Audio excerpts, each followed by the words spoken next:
Okay, cool. Okay, so as we have been doing this from the last few of the webinars which have been conducted in this particular series, what I'll be doing is that I'll quickly be telling you about the things that we have been managing across these webinars and what we want to actually achieve. So the idea is to show in the broader sense how the asset management can be applicable into different scenarios and applications when it comes to the energy industry, right?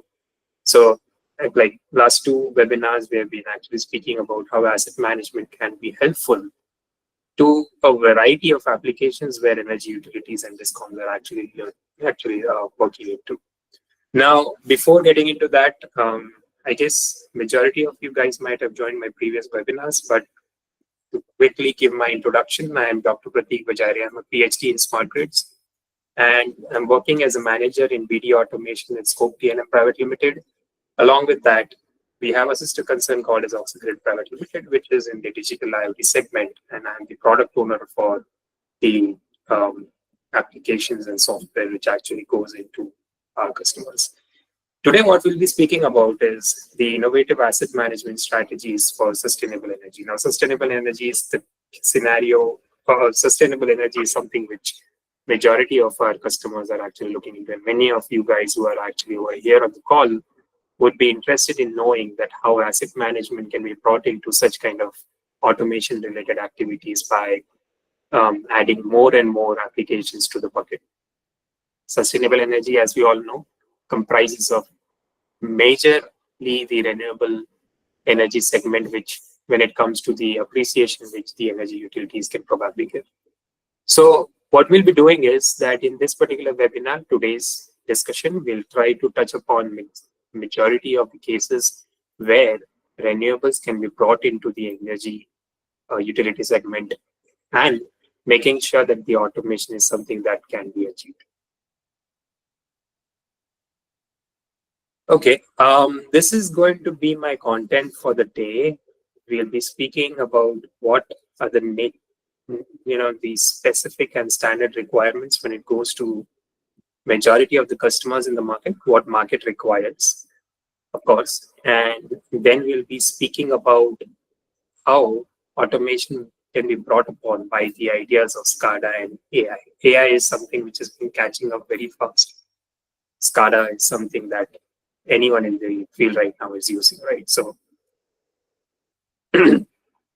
sorry. So what we'll be doing is that we'll be showing you that how SCADA can be helpful, which you guys might be probably already knowing because we have been talking about this in our previous webinars too.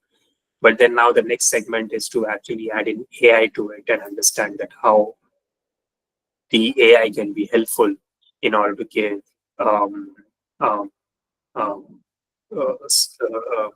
beneficial insights when it comes to adding renewable energy to any energy utility segments.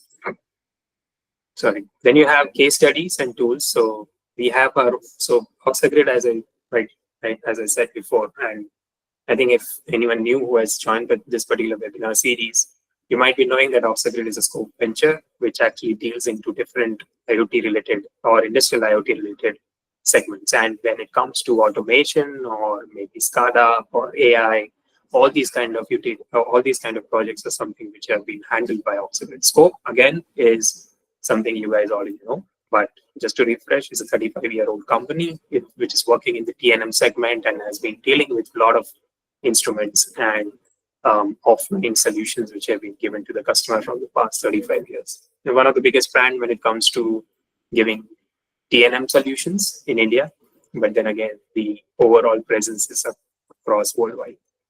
So that's where we actually want to show you what are the different case studies which have been implemented by OrxaGrid/Scope or that's OrxaGrid-Scope, and what are the different tools that we have and what are the tools that we are building in order to make sure that the asset management is meaningful when it comes to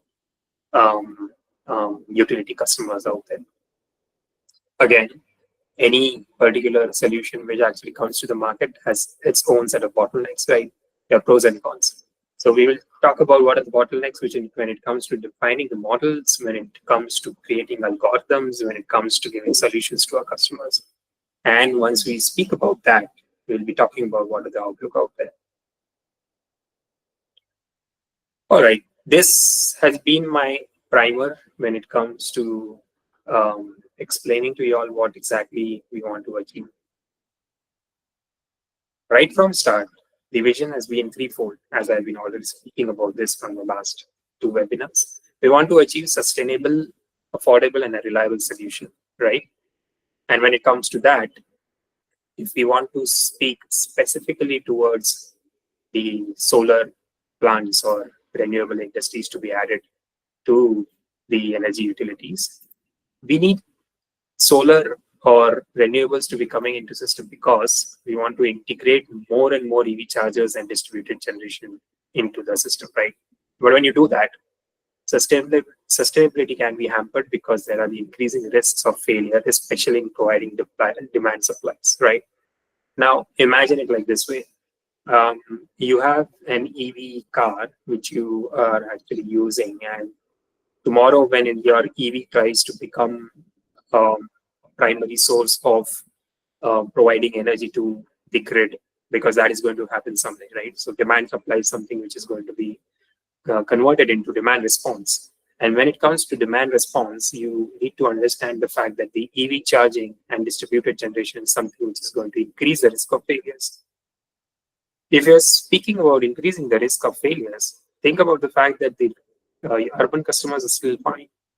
But when it comes to the last mile consumers, like the rural area, it is something which becomes something of an impact. Why? Because when it comes to the last mile consumers, they have very rare set of electricity. And if you are not giving them a sustainable solution, they might get into a problematic situation where there is no electricity at all. Sorry.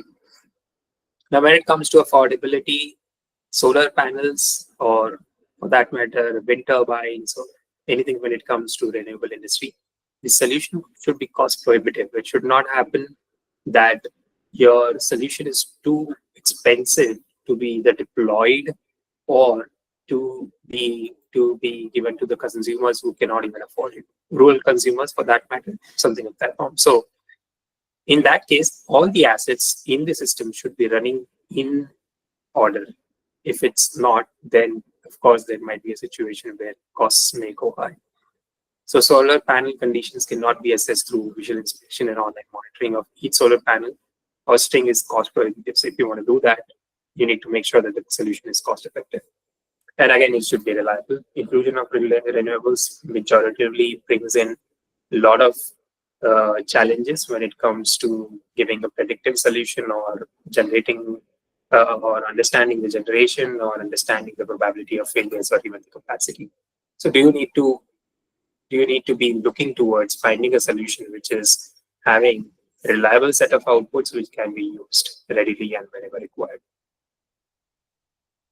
All right, so when you go in the field and when you try to understand that what exactly the customers are looking for, you definitely find out that the renewable industry is something which is growing very fast when it comes to the overall deployment across the world. Now, what you're seeing over here in the graph is probably how exactly you can estimate the overall renewable energy market to increase from, let's say, a whopping 970 billion US dollars in 2022 to somewhere around 2000 or 2300, sorry, 2500, sorry, 2200 by 2032 with a registered CAGR of 8.5%. Now, think about it like this way. The overall increase annual growth rate of the market, which is coming into the presence of actually anyone to be making business or any of the energy utilities to be looking into, is somewhere around 8.5% per year, which means that cumulatively the overall market is going to increase exponentially. And over the time, you can find out that not only just any market, but across the globe, the overall capacities are going to be demanding. If that is the case, any utility might be looking into giving a solution which has renewables integrated into their outputs, right? Or their solution itself or a software itself. Now, again, since we reside in Asia Pacific region, let me just drop it down and understand the segregation of how exactly, or the distribution of how exactly the Asia Pacific region market is and how it is going to grow. There's no difference as such, but typically we do play around numbers which are somewhere around 800 US dollars or 800 billion US dollars. So you can see that the overall increase in the Asia Pacific region is something that is also booming. You can expect. And I think this is something which is very much known. I mean, the overall research is already available on the internet. You can find it out and you can understand the fact that how the overall market is changing for anyone to probably make business out there. Now, look at it like this way.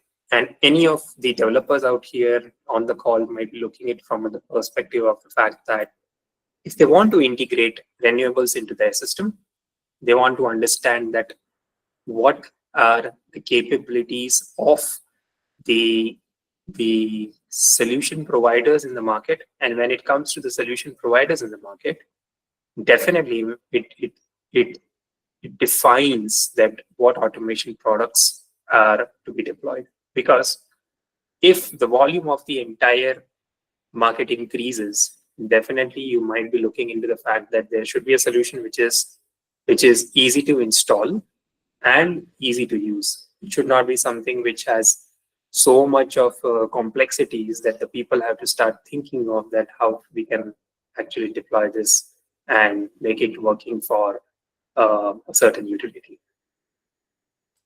And hence, it is important to understand how these markets are going to play, how and what solutions can be deployed, and what needs to be implemented.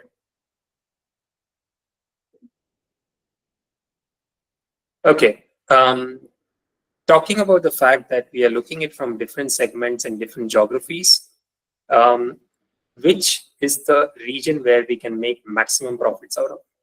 So if you can see across the geographies, Asia Pacific is the region which has the maximum deployability of solar or wind or biomass or hydro or any renewables for that matter. Well, why? Because as we already know that our region, or not only our region, if we even talk about just India, where we are working from, they have the possibilities of revamping so many distributed segments. I mean, if anyone from the utilities are actually looking into this webinar or in this particular statistics, you might also understand and appreciate the fact that 35% of the entire renewable energy market share across the globe is being taken up by Asia Pacific. If that is the case, you can understand the amount of potential the entire market has and the possibilities of implementing automation in this particular sector. Which reminds me of talking of the fact that the overall segment or overall geography in itself has a very high potential to deploy various solutions in the market, implement AI in order to understand that where exactly and what can be deployed, and make sure that okay, the overall solution is in itself sustainable. You cannot go ahead and start putting in hydropower plants or I mean, hydrogen is still fine. Hydrogen is something that you should probably do. But if you go to tidals or so tidal is again a good solution for that matter. But if you go for fossil fuel based plants, that is something that definitely would require you to have a lot of ground coverage, which in fact at this point of time is something which is challenging. So what I want you to appreciate of this particular graph out here is that we live in a country which has a very high potential of deployment of renewable energy. But when it comes to deployment of such application, it also requires automation to be well and easily understandable and deployed. And if that is the case, then the overall volume of the deployments can be much more easier and simple.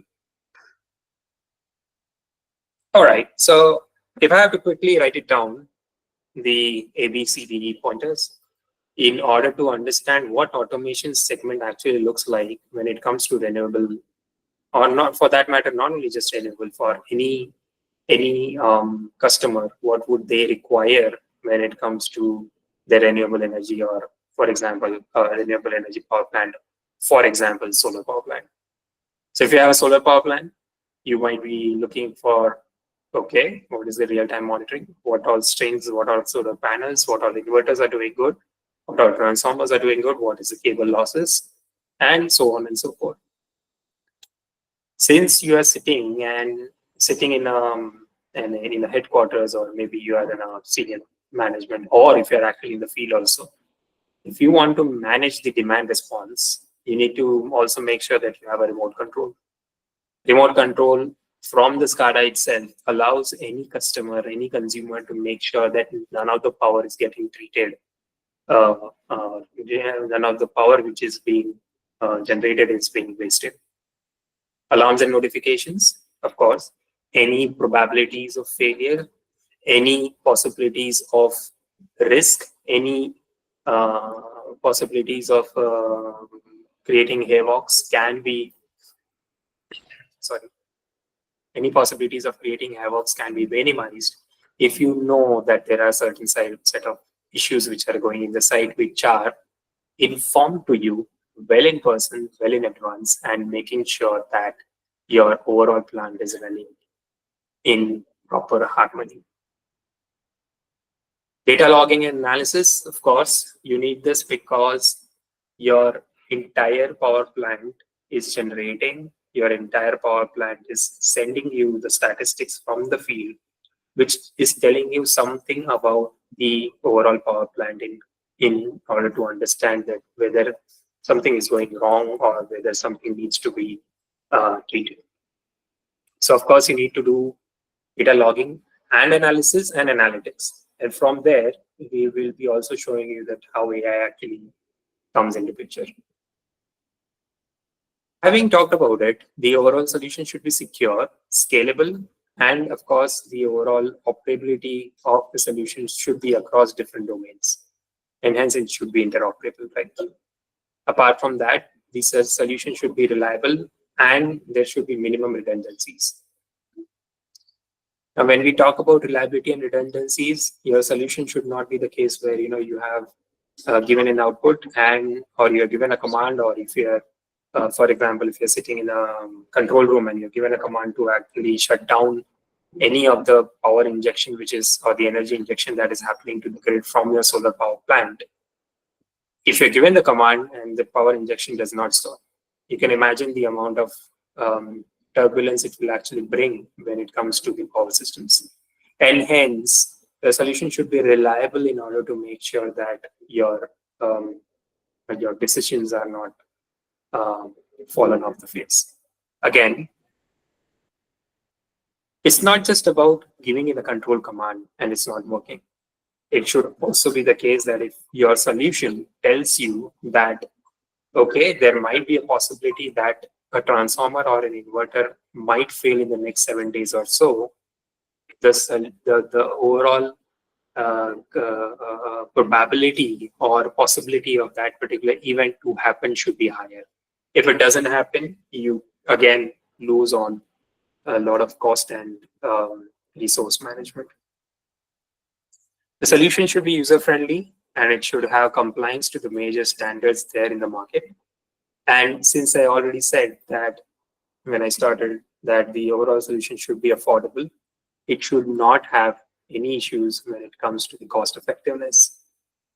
Again, the solution should also take into consideration the carbon footprints and provide you suggestions every now and then to understand what is the overall criteria of reducing the carbon footprints and integrating more and more solar, even if the solar is already present out there. So in a nutshell, more or less, this is the case, which is something which happens to be the requirements of the majority of the customers. And hence, that is something which allows anyone to think about in what direction to be delivered and what not. And if you want to choose a certain solution, this is something, or these are the set of pointers which will allow you to define what solution meets best in terms of the requirements that are there in the market. Okay. Now, having spoken about the customer requirements, let's also understand that what exactly you need when it comes to a SCADA. And if you have a SCADA, what can you actually bring out of it when it comes to integrating AI? Many of the field devices, they do have metadata, technical data, grid data, which happens to allow you to understand that how exactly any device is actually, or the DUT is doing.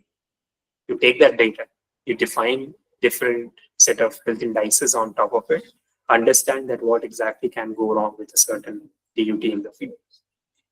On the basis of which, can you also understand that the historical information which the DUT already has it actually overgone certain set of issues in the past?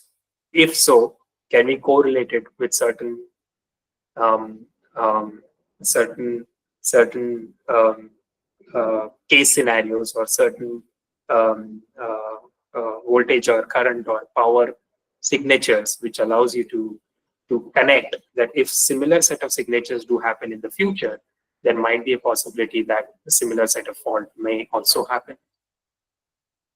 And again, when we talk about these, like the metadata which is available on the nameplate, the technical data which is actually being measured, the fault history which is being given to you from the historical experiences, and then you have a SCADA which actually encompasses all the online monitoring data as well as the offline data which you have captured from the field and from the devices, and then gives you a visualization along with AI to provide asset health indexing, asset failure rates, asset fault rates, insights, and reliabilities.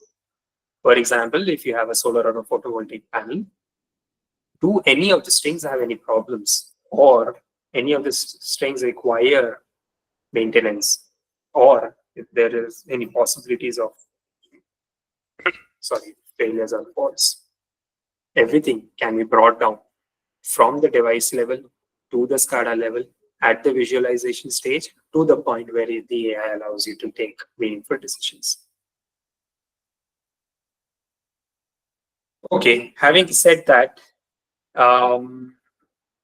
this is how the entire solution works when it comes to the implementations that we do at our, or maybe I can call it in a very straightforward way, that this is how any standard solution works.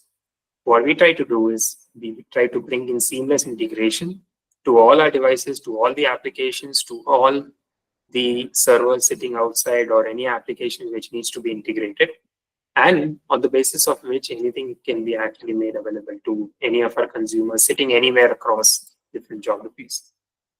For example, if you have a transformer, you read the data, let's say from the CTBT or any IDI or through a Modbus to your secure sensors. Now, the secure sensors that are being picturized over here, they are nothing but the OrxaGrid homemade products. We call them seed and stem for transformer and feeder monitoring. From there, using various protocols like HTTP, MQTT, or IC, or whatnot, we gather the data to the secure gateway. Now, when it comes to solar integrations, if the solar is actually being incorporated directly from the field, then you don't need any additional requirements. But if you have a grid connected solution and you're integrating solar into it via an OPC or a GIS SCADA, you can actually get everything integrated to a secure gateway from where you can queue in the data to this centralized data management server through an API or something. Now, this is just something which we do. There might be different set of ideologies which are already present in the market, which is something which also get seamlessly integrated into our solutions. Once you have the data in the servers, of course, you can actually build in different kind of applications, be it web applications or mobile or client systems. Using the same architecture, this is one of the case studies that we implemented with one of our customers. What you're seeing on the screen is the fact that how the data from various devices can be put down into an SLD, which is again an engineering document. The deployment gets the data into the field, from the field into the dashboard, and on the dashboard from the single line diagram, you can understand which strings are being shut off, any red marks here, any green marks here, or any idle marks here will allow you to understand if any of the strings are not working in real time.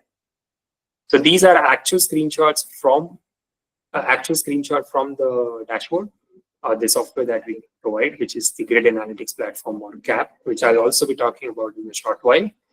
And this is how the visualization happens when we give it to our customers.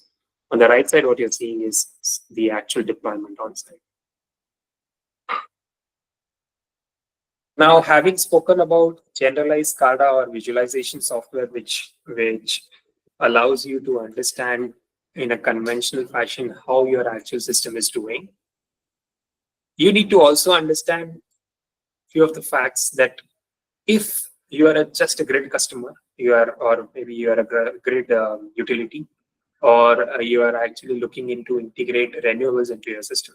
You don't have that capability as of now, but in the future, if you want to add to it, how are you going to do it, and what and how much? Like, for example, if there are any rooftop customers who are actually sitting here in the audience, you might appreciate the fact that you would like to add a certain capacity of the solar into the system, but the capacity is something that needs to be known beforehand, because before that, the engineering could only start post that, right? So know the fact that we have our own homemade tool, or the algorithm, which we call it as low carbon app, or LC app, which has the capability of understanding from a site location to the area to the possibilities of implementing solar or wind along with a battery operated, non-operated system, and make you allow and to understand that how much amount of energy can be actually taken from the solar and provided to the grid. If you want to make your entire building net zero and want to understand that, okay, how much solar can be actually installed onto the roof of the commercial building that you have, this is the solution that you need to actually go and look into. This allows you not only to take pre-decisions, but also allows you to understand that how much capability of installation you already have on the site that you are actually looking into. Having said that, every particular solution goes with the payback. Think about it the fact in this way, that you implement solar, which is free energy, and implementing a battery-based solution, which also regulates the overall energy which is being fed to the grid. The overall payback of your entire system actually becomes somewhere around 6 to 7 years, or even lesser than that, because these days we also have bifacial PV panels into the place. So if you have a payback of somewhere around 5 years, think about the fact that the amount of commercial or financial benefits you'll be earning if you want to integrate renewables into your system. If you want to do that, a first-hand solution which allows you to understand that how much amount of solar can be installed is something that can be given with our LCR, which can actually give you various set of benefits when you actually want to start looking into solar and start integrating it. All right, we don't restrict our customers to just the solar and wind, because solar and wind and hydrogen, they all have their own set of dependencies. So when we call them the dependencies, we also talk about the applications that they are deployed into. When we talk about the different applications where they are deployed into, one of the easiest applications which probably comes to anyone's mind is data centers. Data centers require regulated amount of power, regulated amount of energy, to which can be provided either by the grid or solar or wind or generators, which is diesel generators, or a battery. Whom to be regulated and whom to not is something which again can be given by our solution to our customers via remote control. I'll quickly show you a sample report that we have created in Power BI. And this seamlessly gets integrated into our solution as it is, because we have the capability of giving them um, giving our customers more and more privileges and make the development time as fast as possible. So what you're seeing here is nothing but a data center dashboard as an application. Any clickability allows customers to actually remove what source of energy is being fed to the data centers and what source of energy can be actually made dormant. So think about it like this way. You have a data center which requires energy to be provided, but you want to also make sure that at any point of time, if the energy demands are very high, or the demand supply ratios needs to, or the demand response needs to be maintained, you need to switch between grid and solar, grid and wind, grid and diesel generator, or a grid, solar and battery, or a grid, wind and battery. If you want to do that, you can now seamlessly do it using just a simple click from the software in the SCADA. All right, these are all fancy things, but every set of system also has its own set of bottlenecks, right? We have solutions which encompasses different ideologies which are either in development or have been already developed and given to our customers, right from the fact that we do give deterministic solutions to AI, to statistical solutions, to probabilities. Many factors which come to, if I take example as solar in the renewable power plant, is something related to the uncertainties. Like for example, shading is something which is not under our control. Sun is going to move according to its altitudes, but if the overall shadow of the nearby objects are going to be at the same place at the same diffusions, and the solar power plant are going to consume and they are going to generate that much amount, is something which is again a question mark. Solar panel hotspots, can you actually find them deterministically, is something again a question mark. I'm not saying no, but that's something which requires complex algorithms. Soiling, again a question mark. Reflection, spectral losses or thermal losses, array mismatch losses, again a cumbersome process.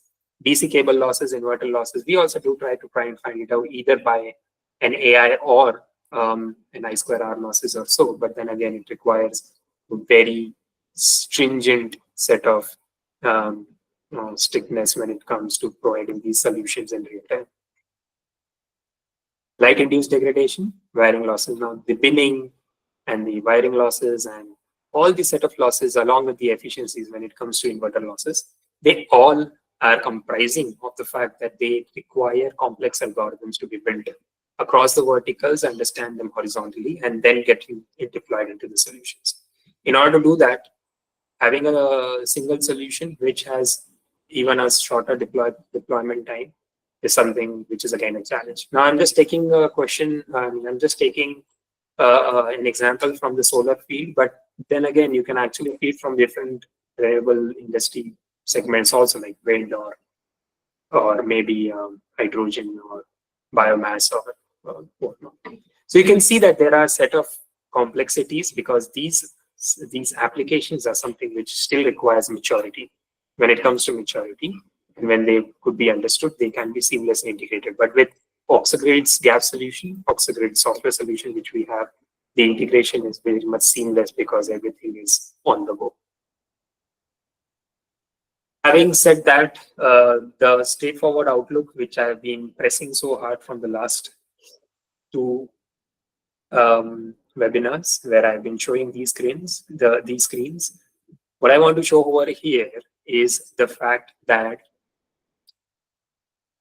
asset management can be implemented seamlessly. For example, if you want to add soiling losses, or if you want to add shading losses, or if you want to add light-induced degradation, on the back end, if you create these solutions on the go, which, as I said, is very much easier to be done in the CAP software, once you do that, all you see on the screen are the facts that the biannual asset health indexing, and the events for the asset IDs in the field. If you need to actually replace any of the PV strings in the field, or any not solve, or any inverter related issues, like either they do require maintenance or replacement, everything can be seen on the go in the dashboard, the way I have been speaking from the past. Again, as I said, 5 years of return of investment. Do you want to keep a track of it? Do you want to understand what are the heat maps and how exactly they are going to be deployed? Everything on the go in real time can be seen from the asset management solutions which are available at OrxaGrid.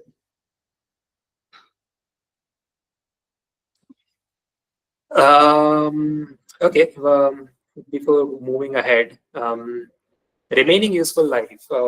We all know that the solar power panels or solar panels have a useful life of somewhere around 25 years, 20 to 25 years, right? And when we do talk about 20 to 25 years of overall usage, or if we talk about inverters or transformer, which can be actually run, we can actually run infinitely, I would say. They also have a remaining useful life when it comes to the aging that happens to these set of assets in the field. Every loading, every set of maintenance that happens, or any replacement that, or any kind of failures that actually happen to a TUT comprises and impacts on the remaining useful life of that particular substance.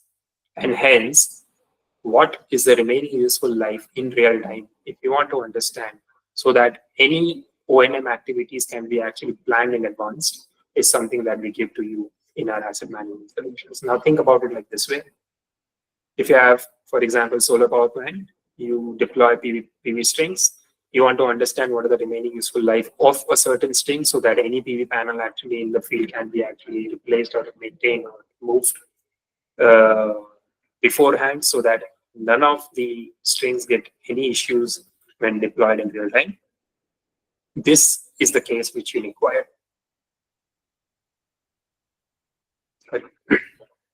We tell you this in real time in order to make sure that any replacements can be done beforehand, and make sure that any of the O&M related costs are being optimized and none of the events are being generated. Of course, the AI is something that learns over the time. So every event requires its own set of learning curve. But then again, these are all implemented on a feedback level without any single intervention from our consumers. The only intervention that probably you'll be seeing is the fact that when you'll be lodging the complaints in the ticketing system, which I've already shown. These are our technical dashboards, and the uh, uh, understanding of how the overall financial losses or downtimes are actually being um, created in the field. Along with that, any of the solar transformers, if they require any dual analysis, this also can be something. This is also something that can be seen in real time. This is a ticketing system that I've been showing in my previous webinars also, but to those who have actually joined newly. We have a computerized maintenance management system, which we call it as CMMS. I think to majority of the utility owners or renewable industry people who have actually joined in the seminar, they do know that what this actually means. But to those who want to know about it, this is the ticketing system where you lodge a complaint stating, for example, if a PV string has actually gone out of order, what date, what date actually it went out of the order, what is the asset ID, the ticket generation ID, whom it has been assigned to, who is the assigner, what is the predicted issue, could be hotspots. But when the personnel actually goes on the site and finds out that, okay, it's not actually the hotspot issue, but it is actually a PV string failure or a certain PV panel failure, he or she can actually lodge the complaint and say that, okay, the predicted issue was hotspot, but actually issue was failure, on the basis of which the overall system has the capability to take its own decision in automation the next time. whether the status is open or closed. Even after the failure has been identified, has the ticket been closed or something that requires attention is something which also is being generated. Who was the attendee? Was it the same person who was actually assigned? Now, again, there might be some of the tickets which have been closed and opened again. So if there is a scenario where you have closed it and it has been reopened, we also do give you the first time of closure where the entire ticket was being closed. So all these kind of permutations which you can actually bring in to your asset management portfolio when it comes to a renewable solution is being provided with the GAP software at OrxaGrid-Scope. All right. These are my references. Normally, I try to keep it short. I think I've already run ahead by 2 minutes. Normally, try to keep it somewhere around 45 minutes or so that I don't create boring atmosphere. But then again, I tried providing all the information which probably allows any of our audiences to actually think in this particular direction and try to see the advances. But in case if any of what I said is being missed out or was not followed, or if anyone had actually joined in late, you can go through our case study that has been actually provided onto our Scope blog. So you can just go to scopetnm.blog and look out for this particular case study, which talks about the same thing which I was mentioning out here, probably only for the case study which requires SCADA understanding. And if you want to know more about the low carbon tech that we have been deploying into our systems, you can go to our OrxaGrid blog, which are available on our website, and have a look into and understand more about the solution. Apart from that, the entire solution is still available on the Microsoft Azure Marketplace. So you can download the low carbon app and understand that how exactly it can be beneficial to your setup requirements. That is it from my side. I will now throw it up to the audiences asking for their inputs or if they have any questions.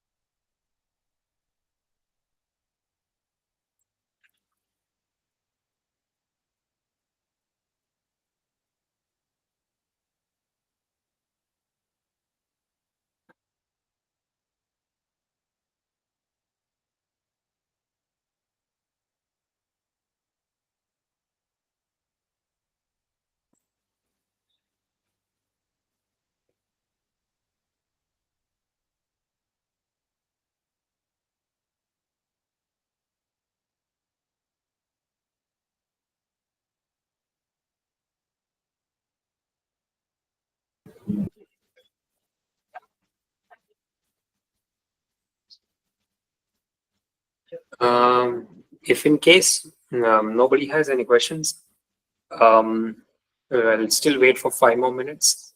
If you have any questions, please go ahead, because I would be really happy to answer some of the actual field scenarios which do happen with you, which you want to actually discuss it out. If not, maybe we can conclude it. So I'll just give 5 more minutes, and then probably we can discuss further.